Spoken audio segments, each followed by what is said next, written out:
What's up, everybody, and welcome back to the YouTube channel.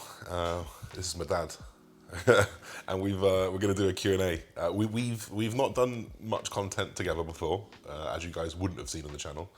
So my dad has actually lived in Dubai for the best part of a decade. Yeah, 10 years. Best part of the decade. He's just moved to Cyprus, so we're not often in the same place at the same time. We've done a podcast before, so if you do want to indulge in a bit more Bridgman on Bridgman contact via the podcast, then you can check that out at Bridging the Gap podcast. We did that maybe a couple of years back. That was also cool. So I put out some questions on my story just to ask some candid questions for me and my dad. We have a pretty good relationship, so we can talk about pretty much anything, as you'll find out as we go through these questions. So, ready? Don't be brutal. Don't be brutal, let's go. So we'll start with something nice, I think, just to kind of break the ice down. So, favourite experience or / memory that we've had with each other.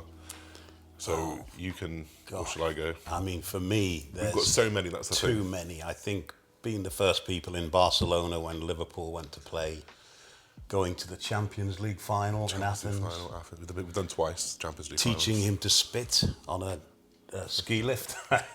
And when his first spit landed on top of a German fella's head, that was not good. Many firsts. Driving the Porsche. Driving the Porsche, I was maybe 12 Yeah, on an airfield, but it was like a big go-kart. at 100 miles an hour. 100 miles per hour. And then we did a road trip to see his granddad. Just many road trip experiences that I can remember, because we like a good sing-song.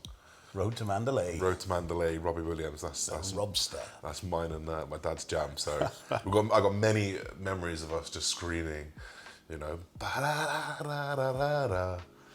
I was in tune. Yeah, I wasn't in tune.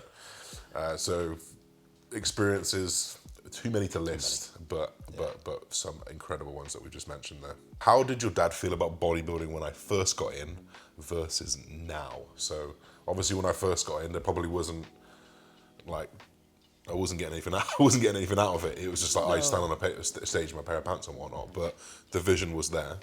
So, do you think that your opinions changed from start to finish? Marginally, I think, because you first started when you're in university. Yeah. Mr. University, right? Yeah.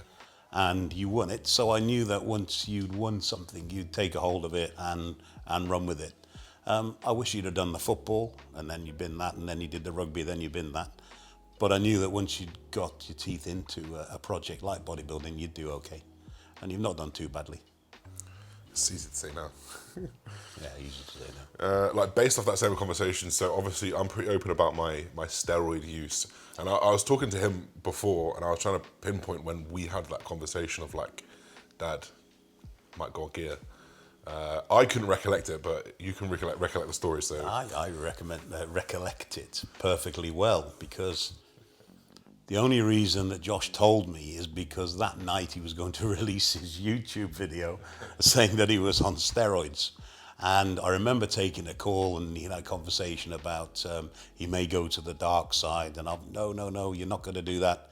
And 20 minutes worth of persuasion. I thought, okay, he's going to do his bloods, going to check his kidneys, check his hearts, going to check all the right measurements. So he sort of knows what he's going to do. And you said, oh, that's good, because I started 6 weeks ago. And then you let the video out. yeah, I think I was probably a bit intimidated to say it at the beginning. I think that's probably something that you guys can take. I mean, I'm extremely blessed to have the relationship that we have, and the same thing with my mum as well. I could be just as open with her as well, which is probably the best part of my parents' relationship. Is I don't feel like I need to hide anything. I can just talk about it. But there's going to be guys out there and girls out there who perhaps want to go down this route, and you've got to explain to your parents, your family, for the outsider looking in, who's never experienced the bodybuilding world, and you're going to go start injecting yourself with stupid stuff that's not going to do you any favors later on. You have a duty as a minimum to do your due diligence to understand how it works, how you can do it safe as possible, and then relay that information on as well so that they can understand. You can't just pick someone up and has no idea what's going on and being like, by the way, I do this, because they get horror on their face, and I've had that experience many times. But if you can go away and do your due diligence to understand these things before, hopefully, your parents can understand as you go through, because I appreciate it's not an easy decision. Hopefully you're doing it for the right reasons as well.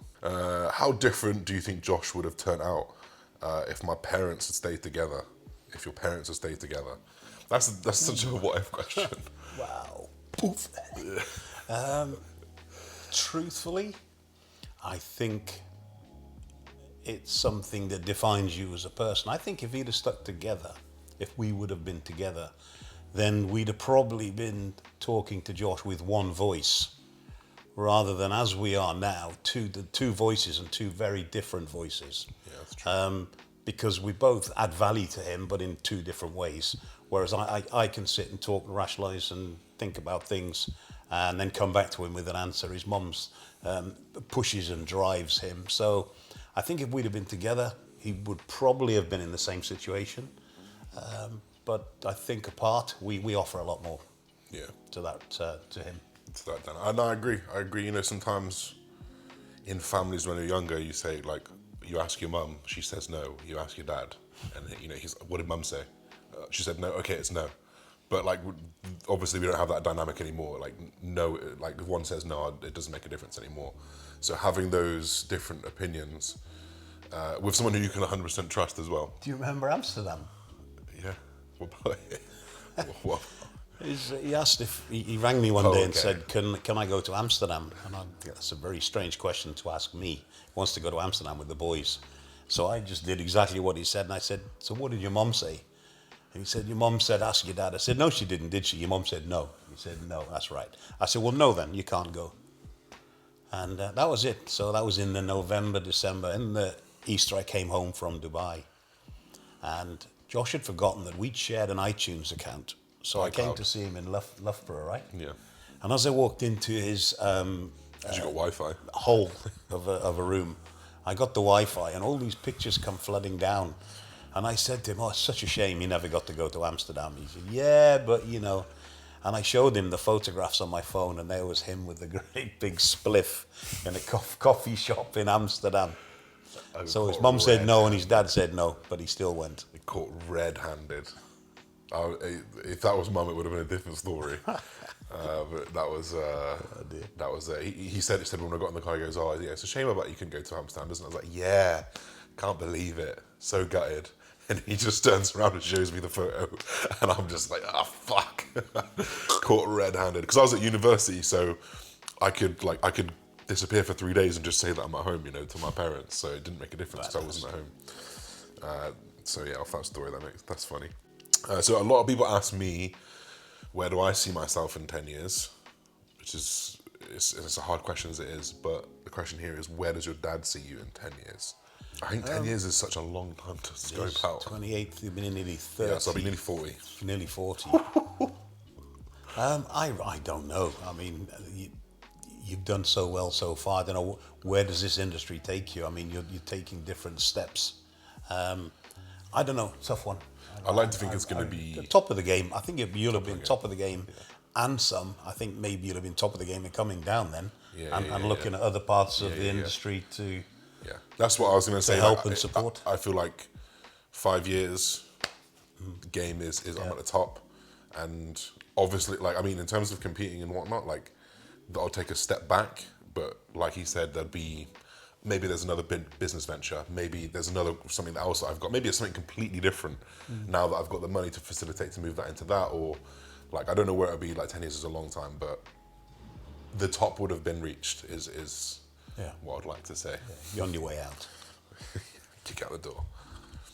Biggest, so this is another question that we kind of preempted before. The biggest life lesson that each of you have learned from each other. So I'll go first. I said to him before, like, being stubborn is a good thing sometimes, but I meant that in like a kind way, because I don't know if you guys know, but my dad's been through like a bit of an accident, medical issue that has caused him a lot of trouble throughout the last 4 or 5 years. Was it 5 years ago now? Yeah, 4. I mean, briefly, had a spinal fistula. In short, vein latches onto an artery.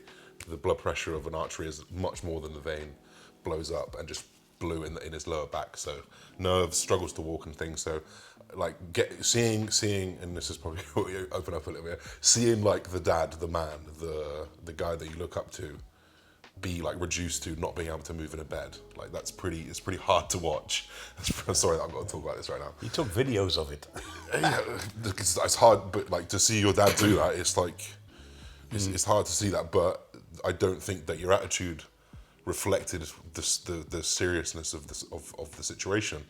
But that was admirable to me because you were being stubborn and in I mean, I'm sure in your own head you were probably suffering, but your outlook when I saw you was just always positive. Like you were bringing people up in the room when you were the person in the room who was at the lowest point. So for me, that like kind of just being a bit stubborn about things, that's always rubbed off on me that my dad's given me, I think. Well, I think likewise, with you, with your one more rep, just try a little bit harder. My road to recovery was listening to Josh, talking to him about exercises I should be doing, telling him the problems that I'd really faced and struggled with. And basically what he did was he said, well, you need to time it, you need to put a number on it, you need to put something called a key performance index, a KPI on it, and then beat it the next time. So in effect, just one more rep. And that's exactly what I did. So from 4.5 years ago, paralyzed from here down, told you'll never walk again. I can walk, not huge distances. It's not pretty. He can beat me in a race, but at least I don't use a stick now. And I've been on this bike. So it's good. It's much better than it could have been. So yeah, one more rep.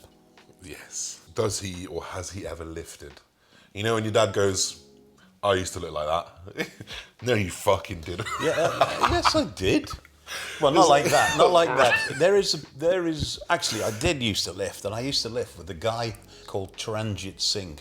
He was my best mate at school, and we used to go to Oakengate's Leisure Centre, and we used to pick up the bars, and whatever it was 130 of them, whether it was kilograms or pounds, I don't know. We'll say kilos. But he used to beat me hands down. This guy Taranjit Singh. So yeah, I used to weightlift, but you know what? It wasn't for me. I didn't like it. It was too hard. I was always physically built. More into the sport, okay. right? So I was into football, ball sports. Yeah.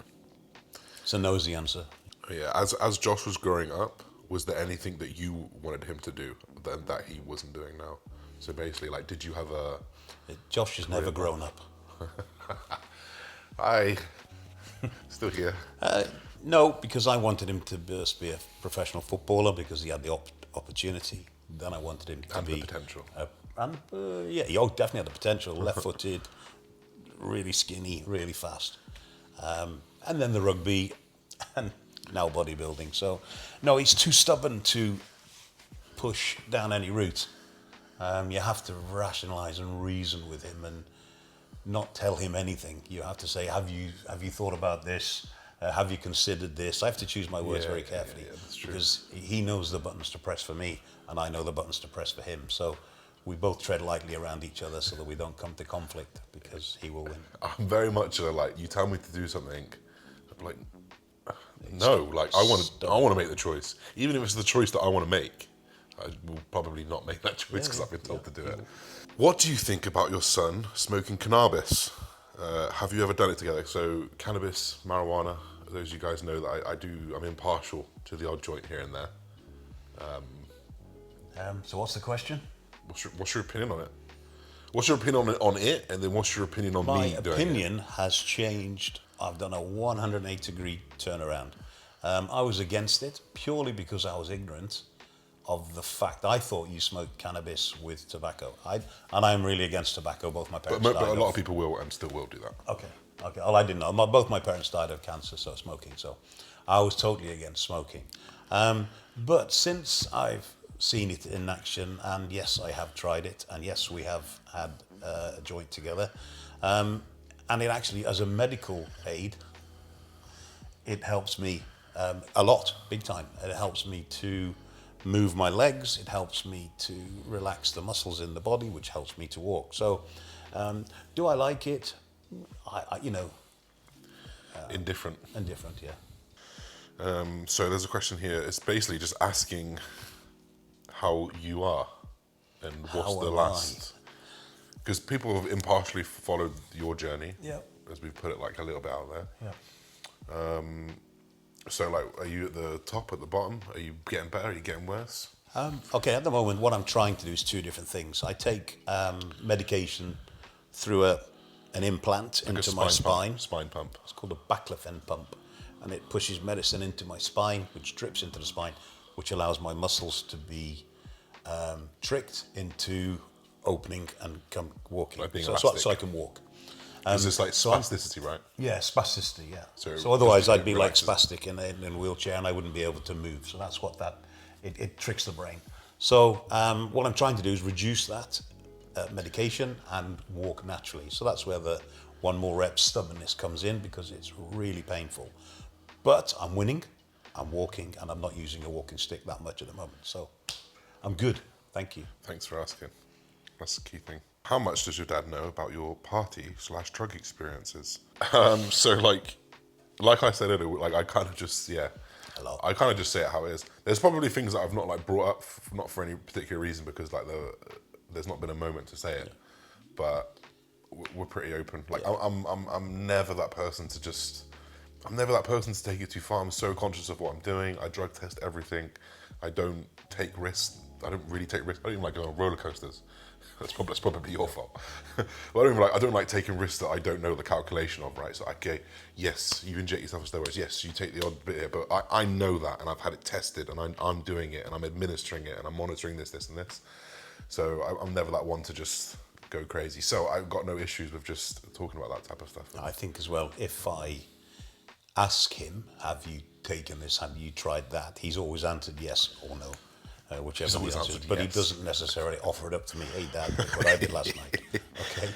Yeah. So this question here is, now that you're in the position that you're in, what is your dad's opinion of you taking steroids? I am still 100% against taking steroids. However, I understand that to be in the industry that he's in, to compete at the level that he's at, and to compete with everybody else on an equal footing, then it's an evil necessary. And to me, it's tolerable, providing you do all the tests, the blood test, the kidney test, the liver test, whatever test you do. And I'm reassured that he does that. Okay, so 100% against it.